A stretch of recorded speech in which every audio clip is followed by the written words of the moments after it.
Barangkali kita ini tertutup, mata kita tertutup dari amal-amal yang besar, padahal amal-amal tersebut ada di sekitar kita.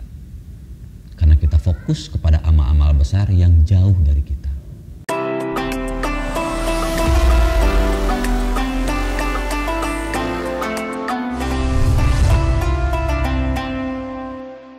Assalamualaikum warahmatullahi ta'ala wabarakatuh. Bismillah, alhamdulillah, wassalatu wassalamu ala rasulillah.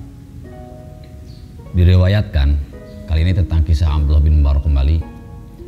Waruya dan diriwayatkan an Abdullah bin Mubarak dari Abdullah bin Mubarak annahu qala, bahwa beliau Abdullah bin Mubarak pernah berucap, faragtu min hajjin aman fanumtu fil haram. Dahulu Abdullah bin Mubarak pernah menyelesaikan ibadah haji dalam 1 tahun tertentu ya. Jadi dalam 1 tahun pernah beliau menyelesaikan satu ibadah haji, rangkaian ibadah haji. Kemudian beliau fanumtu fil haram, beliau tertidur di tanah haram. Fara'aitu malakaini nazilaini minas sama.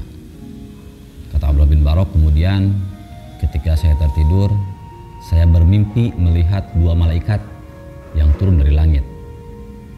Faqala ahaduhuma, 2 malaikat ini saling berbicara.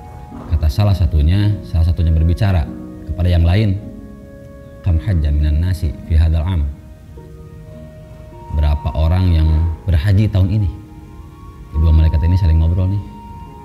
Kata malaikat yang satu, tahun ini berapa orang yang berhaji? Malaikat yang satunya menjawab, situmiati alfin, ada 600.000 jemaah haji. Jadi tahun tersebut ada 600.000 jemaah haji yang berhaji. Kemudian malaikat yang satunya lagi bertanya lagi, fakam kubilah, berapa yang diterima hajinya? Fakam kubilah hijjuhum, berapa yang diterima hajinya dari 600.000 jemaah ini? Dijawablah oleh malaikat yang satunya lagi, lam yuqbal hijju ahadin minhum, tak ada satu jemaah pun yang hajinya diterima. Bayangkan 600.000 jemaah haji pada tahun tersebut, ternyata tak seorang pun yang hajinya diterima oleh Allah Subhanahu wa ta'ala. Itu di mimpinya Abdullah bin Mubarak, seperti itu terlihat. Tsumma qala, tapi kemudian malaikat ini berbicara berkata, tapi ada satu orang laki-laki dari Damaskus, dia ini kerjanya tukang sol sepatu ya. Yakhsifun na'la, tukang sol sepatu, ismuhu Muwafiq, namanya Muwafiq. Lam ya'ti lil haji, tapi dia tidak berhaji. Jadi 600.000 jemaah yang pergi haji nggak ada yang terima hajinya, tapi ada satu orang laki-laki, dia orang Damaskus, kerjanya cuma tukang sol, namanya Muwafiq, lam ya'ti lil haji, dia tidak berhaji, tapi karena satu amal baik, kubila hijjuhu, hajinya diterima, padahal dia nggak berangkat haji.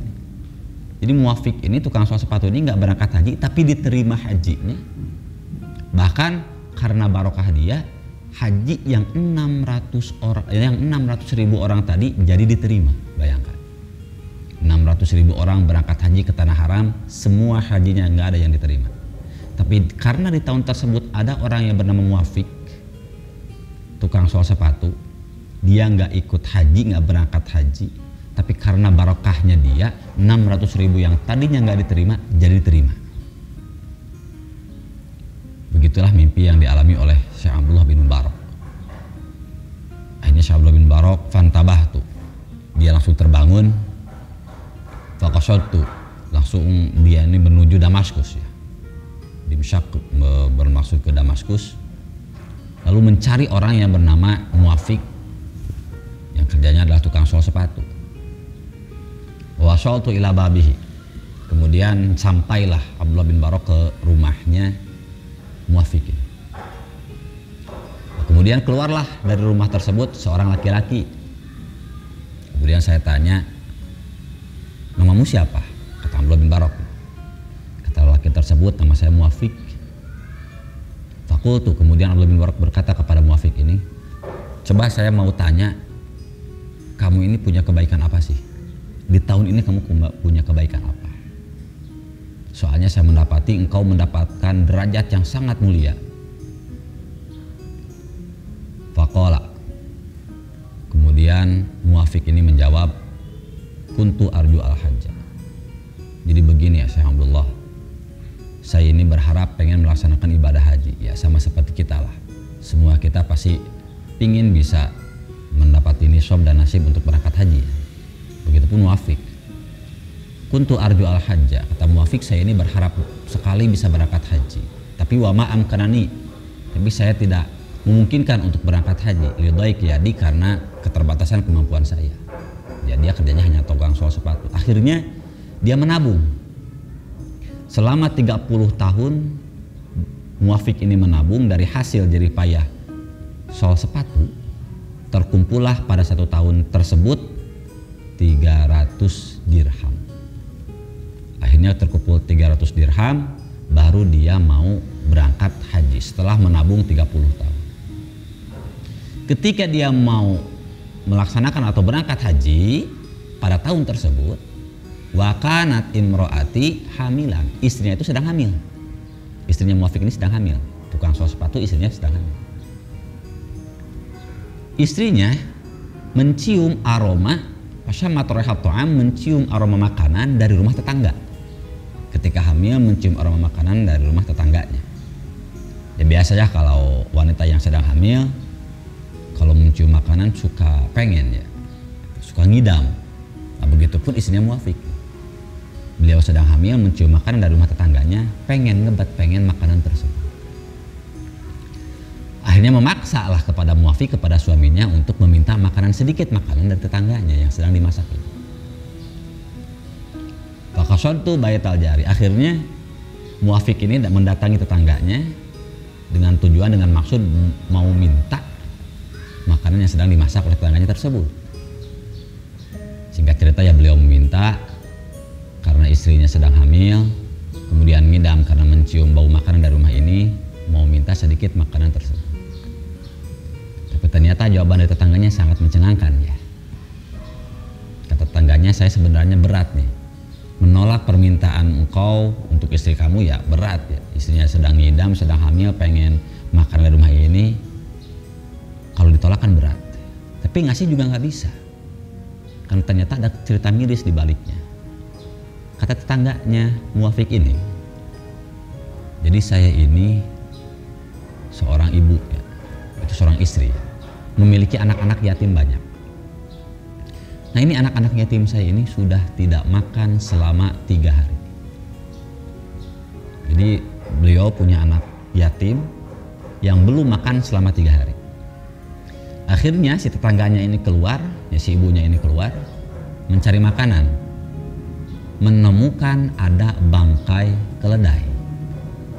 Bertemu bangkai keledai, ada bangkai keledai. Ya akhirnya karena kondisinya mereka ini sedang lapar, ya halal makan bangkai, nggak ada lagi makanan yang bisa dimakan. Ya akhirnya terpaksa sepotong daging keledai bangkai ini dipotong, kemudian dimasak. Makanya kata si ibu ini, saya walaupun memasak keledai ini, saya nggak bisa ngasih untuk kamu, untuk istri kamu, karena ini keledai ini untuk saya halal, karena anak-anak saya dan saya belum makan 3 hari dan nggak mendapati makanan apapun. Sementara untuk kamu ya ini haram, karena kamu punya makanan yang halal yang bisa dikonsumsi, jadi nggak boleh makan bangkai. Mendengar cerita tersebut, ini Muafiq langsung miris hatinya, langsung merasa terenyuh, langsung merasa tersentuh. Kok bisa saya nggak tahu tetangga saya sendiri nggak makan selama 3 hari, sementara saya fokus pengen berangkat haji, ngumpulin duit buat berhaji, tapi saya nggak tahu bahwa saya punya tetangga yang 3 hari nggak makan.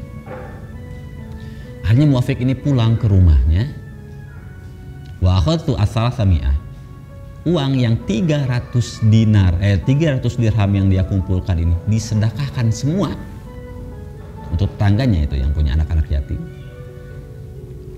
Dan beliau pun akhirnya batal untuk berangkat haji. Kata Muafiq ketika itu setelahnya, innal hajja fi babi dari. Wah ternyata ibadah haji itu ada di depan rumahku, tetanggaku sendiri. Fa aina adhabu, mau kemana sih aku? Kalau istilahnya mungkin kalau kata kita, ibadah yang besar itu ternyata ada di depan rumah. Kok kenapa harus jauh-jauh ke Mekah? Jadi muafik ini ngerasa ini ada kewajiban yang harus ditutupi oleh dia, menutupi kebutuhan yatim-yatim atau tetangganya dia. Terus kenapa saya ngumpulin duit buat berhaji?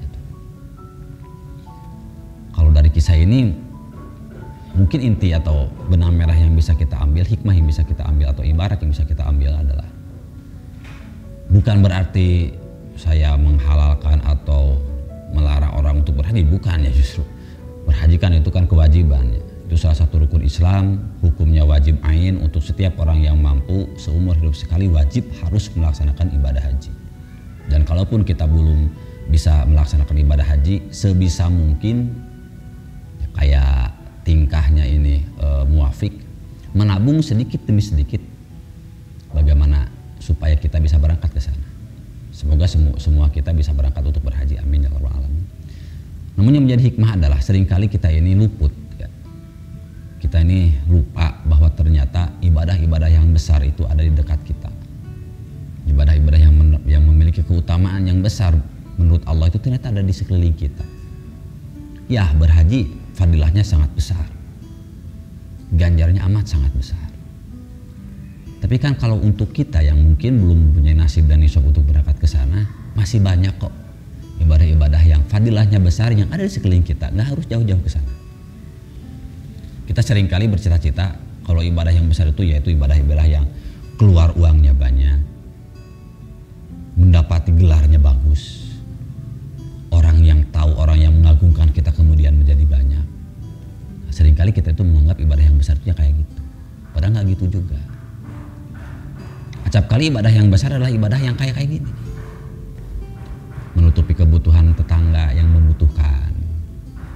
Mungkin ada di lingkungan kita orang-orang yang fakir, yang butuh bantuan, atau bahkan mungkin di rumah sendiri. Kita seringkali fokus misalkan memuliain seorang ulama, memuliain seorang habib, memuliain seorang kiai. Memuliakan ulama itu adalah sebuah kebaikan. Menghormati, mengagumi, memuliakan seorang habib itu juga kebaikan. Tapi kita seringkali lupa memuliakan orang tua sendiri yang ada di rumah. Atau misalkan memuliakan suami, menghormati suami. Setiap kali kita lupa dari hal-hal tersebut. Karena menganggap orang tua saya bukan seorang alim, orang tua saya bukan orang besar, orang tua saya, ibu saya, bapak saya bukan orang-orang yang terpandang. Padahal memuliakan orang tua tanpa melihat status dia kayak apa, tetap seorang anak wajib memuliakan orang tua. Jadi di kisah ini kita bisa mendapati bahwa acap kali kita ini tertutup, mata kita tertutup dari amal-amal yang besar, padahal amal-amal tersebut ada di sekitar kita. Karena kita fokus kepada amal-amal besar yang jauh dari kita. Jadi seyogyanya amal itu dimulailah dari yang paling dekat, dimulailah dari yang paling mampu kita lakukan daripada amal yang jauh yang sementara ini kita hanya mampu berangan-angan. Semoga kisah ini bisa memberikan hikmah untuk semua kita. Wallahu a'lam.